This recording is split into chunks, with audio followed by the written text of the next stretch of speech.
Quero começar perguntando para vocês um panorama geral de como é que tá a segurança de dados de RG, CPF, endereço, telefone do brasileiro hoje. Como é que tá Tamo bem, tamo seguro, tamo solto, como é que estão as coisas? Nossa, já começou pegando pesado. Você quer que fale a verdade ou... Aqui, se possível para ajudar nós, a verdade. Não, mas isso eu deixo pro domingo. Tá péssimo. Tá bom. Esse é um bom jeito de começar. Tá péssimo. E eu acho que, para não ficar uma coisa muito difícil de entender, eu gosto de fazer uns paradigmas, na verdade, umas comparações com coisas que a maioria das pessoas conhece. Dinheiro.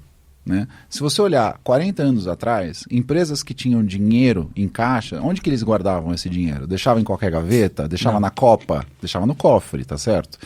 Então, hoje em dia se diz, né, os dados são o novo petróleo, depois daquela matéria que saiu do The Economist e tal, né? Só que as pessoas não tratam os dados como se fosse de fato petróleo.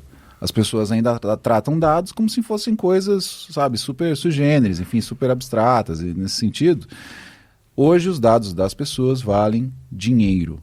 Então você tem hoje dentro, por exemplo, de uma empresa, os dados sendo tratados desde da diretoria até o estagiário, da mesma forma, no mesmo volume, os mesmos tipos de dados, está tudo acessível em tudo quanto é lugar e tal.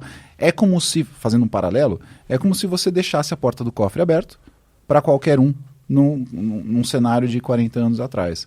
E aí quando você fala do brasileiro, por exemplo, né? Tudo que tem a ver com documentos e etc., esses dados, ao longo do tempo, foram sendo coletados por um monte de empresa, um monte de órgão público, um monte de instituição por aí, e isso vai ter uma prática chamada enriquecimento, a gente pode falar um pouco disso depois, né?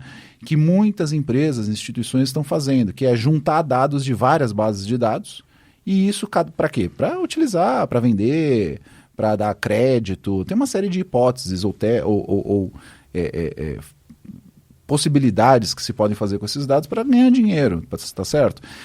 E justamente por isso, ninguém imagina que tem tanta base de dados por aí, com tantos dados nossos e na mão de muita gente. É exatamente por isso que aparecem leis tipo Lei Geral de Proteção de Dados, porque isso estava, de fato, uma bagunça. Então, de uma forma geral, tá péssimo. Ninguém sabe todos os lugares onde estão todos os nossos dados e qual é a riqueza de detalhes de todos esses dados sobre as nossas vidas. Que delícia. E Nayara, o que dá pra fazer? Por exemplo, eu fiz um cadastro numa academia de bairro, pediram meu CPF, meu RG, meu passaporte, meu endereço, nome da minha mãe. O que dá pra fazer a partir do momento que esses meus dados estão numa planilha de Excel que está sendo jogada de um lado pro outro por aí? Então, como o Domingos falou, a LGPD veio realmente para regulamentar. Tem banco de dados que não é necessário ter tantas informações, você só vai ter que passar o que é estritamente necessário para o controle ali daquela empresa, igual de uma academia, vamos dizer, né? Só que assim, ao mesmo tempo, se eles também pedirem informações a mais, a responsabilidade é deles, se depois isso daí também cair na mão de infratores, né? Então, quando a pessoa vai solicitar que você preencha um cadastro, ali ele já tem que tomar cuidado que tipo de informação que ele vai pedir, porque se vazar, ele vai ter... pode ter sanção, né? O importante é isso, que a lei veio não só para limitar a quantidade de informação, o tipo, como preservar esses dados, né? Mas também trouxe sanções caso tenha algum incidente, vamos dizer assim, né? Como é que eu vou conseguir saber que vazou meus dados e foi a academia do Zequinha da esquina que vazou? Então, quando tem incidente, o certo é comunicar e ter um reporte para a Agência Nacional, tudo, mas a gente vê que não é uma prática ainda que está sendo cumprida. O afegão médio, como a gente costuma dizer, né, não vai saber nunca. A verdade é essa, sabe? Então, assim, existe um rito, Nayara está corretíssima, né? Tá lá na lei. Então, se você tem a Academia da Esquina sofre um incidente, como ela está tratando dados de pessoas, né?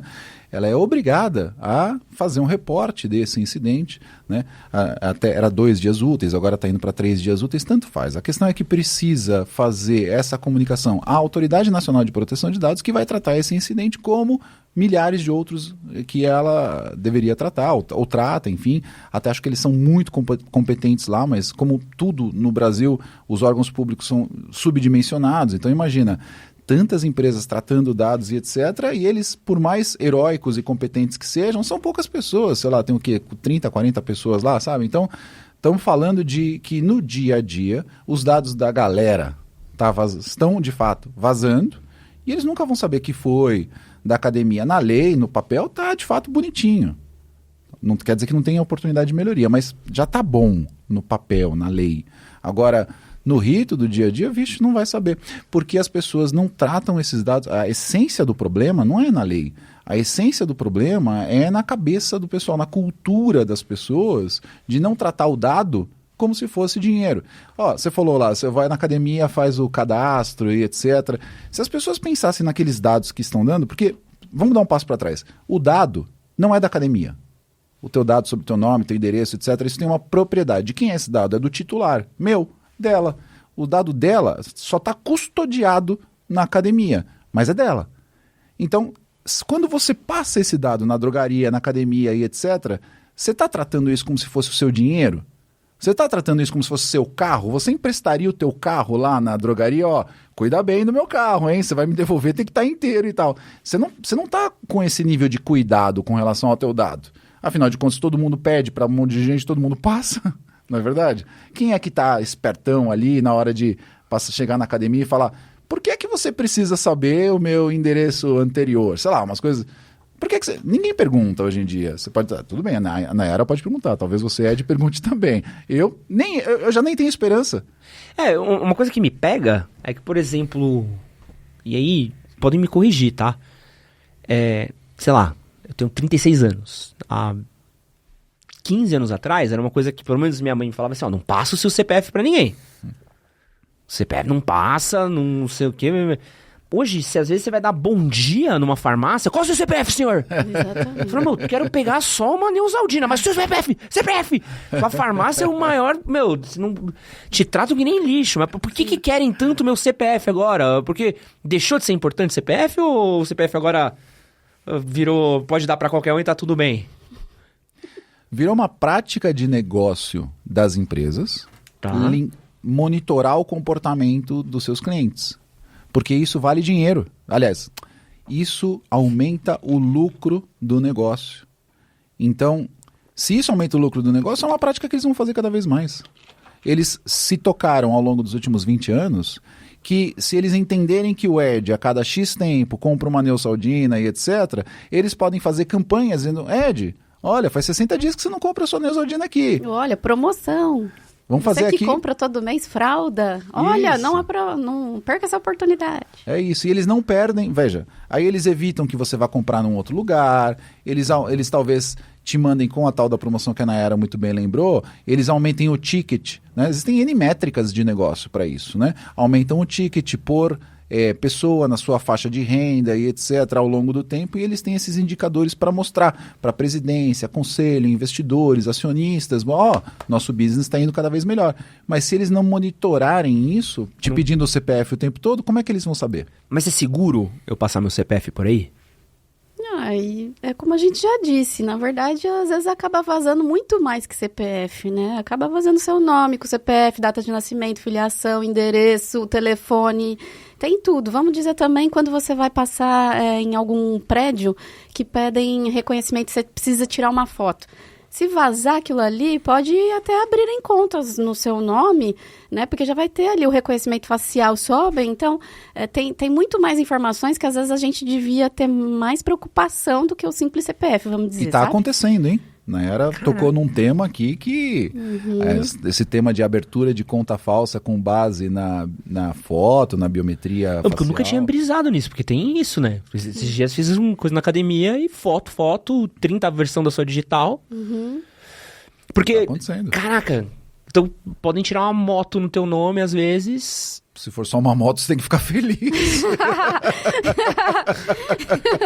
Os caras compram um apartamento em Copacabana, né? Tô lá dividindo. Se você tiver crédito pra isso, eles vão fazer. Caraca. Não, um dos golpes mais comuns, a Nayara com certeza dá aula disso, mas um dos golpes mais comuns disso, de o que tá acontecendo hoje em dia, a pessoa chega com flores na casa da dona Joana, fala, presente pra senhora, dona Joana mandaram, a dona Joana fica feliz, ai, que legal, tal. Agora eu só preciso que a senhora tire uma selfie aqui pra eu poder colocar no meu sistema que eu entreguei. Eu preciso provar para minha empresa que eu entreguei para dona Joana as flores.